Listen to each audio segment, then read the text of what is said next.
সফর, সেই বিদেশ সফরের পরিণতি বা ফল কি যদি জিজ্ঞাসা করেন বিজেপির নেতাদেরকে, তাহলে উচিত কথা এটা এটা তো কেউ জিজ্ঞাসা করবে না। একমাত্র লাল ঝান্ডার পার্টি জিজ্ঞাসা করবে, ওরাও জানে সেটা ভালো আর আমরাও জানি। আপনারা আমাদেরকে কি দৃষ্টিভঙ্গিতে দেখেন সেটা আমরা চিনি। আপনাদেরকে হারে হারে গোটা দেশে ঘোষিত শত্রু আমরা বামপন্থীরা, তারপরে হচ্ছে যে মুসলমানরা আপনাদের আরএসএস এর। আমি বলছি তাহলে আপনারাও জানেন যে একজন কমিউনিস্ট বা একজন বামপন্থীরা থাকা মানে উচিত কথাটা আপনাদেরকে জিজ্ঞাসা করবে। আর যখনই উচিত কথা জিজ্ঞাসা করা হবে তখনই আপনি যাবেন কোথায় সেটাও আমরা জানি।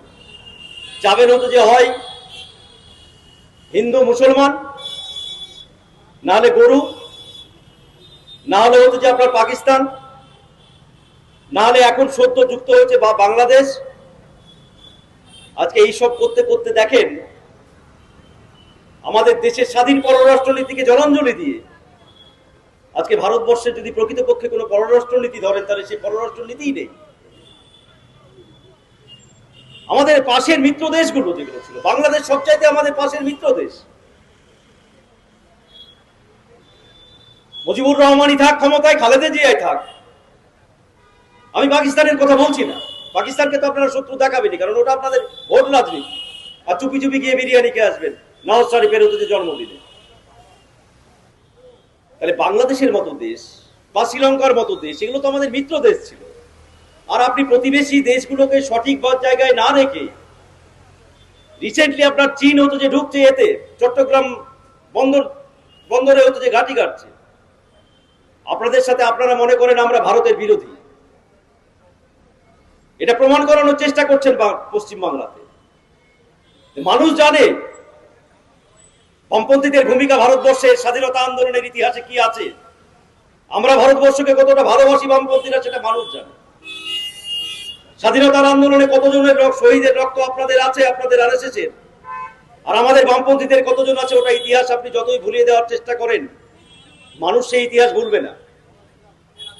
আপনারা যে ইতিহাস নিয়ে আসতে চাইছেন আনুন, আমরা চাই এই বিতর্ক হোক মোড়ে মোড়ে। আজকে যদি আপনি অর্থনৈতিক উন্নয়নের মাপকাঠিতে দেখেন গত 15 বছরে বামফ্রন্ট সরকারের অনেক দুর্বলতা ছিল। আমরা বলি না সব কথা যে আমরা সব করেছি, প্রাক্তন মুখ্যমন্ত্রীর মতো বলি না আমি 99% কাজ করে দিয়েছি। ওইসব ভণ্ডামো কথা বামপন্থীরা বলে না, আমাদের নেতারা বলেনি কখন। আমরা 34 বছরে মানুষের সব সমস্যার সমাধান করতে পারিনি। তেমনি সংখ্যালঘুদের ক্ষেত্রে আমাদের সব কাজ করার সাধ্যমতো চেষ্টা করেছি, কিন্তু সেটা পারিনি। কিন্তু একথা ঠিক, আজকে দাঁড়িয়ে গত 15 বছরও মমতা বন্দ্যোপাধ্যায়ের ভণ্ডামোর পর সংখ্যালঘুরা যেভাবে নিরাপত্তাহীনতায় ভুগেছেন, কখনো জ্যোতি বসুর সময়, বুদ্ধদেব ভট্টাচার্যের সময় এ রাজ্যে সংখ্যালঘু মানুষকে অতটা নিরাপত্তাহীনতায় ভুগতে হয়নি।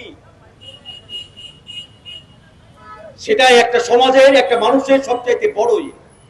আপনার কোটি কোটি টাকা আছে, এই যে এশায়ারের নাম করে এই যে বিভিন্ন ঘটনাতে হিন্দু মুসলিম দাগিয়ে দেওয়া, এই যে আজকে কুরবানির ঈদ দিয়ে যা হলো, আজকে বিভিন্ন ঘটনা নিয়ে যেভাবে এই রাজ্যে সবকিছুতে মেরুকরণ করার চেষ্টা করা হচ্ছে, তাতে সংখ্যালঘু মানুষরা আজকে দাঁড়িয়ে প্রতিদিন তিল তিল করে তারা যন্ত্রণায় ভুগছে। বাড়িতে শুয়ে, বন্ধু বান্ধবদের সাথে মিশে, চায়ের দোকানে। এই পরিস্থিতি তৈরি করলো কে? মমতা ব্যানার্জির 15 বছরের সরকার। আমরা কি চেয়েছিলাম সংখ্যালঘুদের কাছে? আমরা কি সংখ্যালঘুদের জন্য করতে চেয়েছিলাম? আমরা যে স্কুল, কলেজ, বিশ্ববিদ্যালয় আমরা কখনো ধর্মের ভিত্তিতে কখনো ভাগ করতে চাইনি। আস্তে আস্তে ধীরে ধীরে পশ্চিমবাংলার সাথে গোটা ভারতবর্ষের অন্য রাজ্যের সংখ্যালঘুদের মেলাবেন না। পশ্চিমবাংলা একটা ব্যতিক্রমী রাজ্য, যেখানে সংখ্যালঘুরা বাস করে গ্রামীণ এলাকাতে।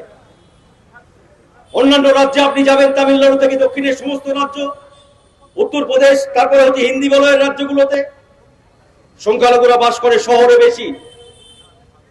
কিন্তু কাকতালীয় ভাবে পশ্চিমবাংলায় একটা ব্যতিক্রমী জায়গা, যেখানে হচ্ছে যে সংখ্যালঘুরা বাস করে গ্রামীণ এলাকাতে বেশি। আজকে মুর্শিদাবাদ, মালদা, নদীয়ার একটা বড় অংশ, উত্তর দিনাজপুর গ্রামীণ এলাকা।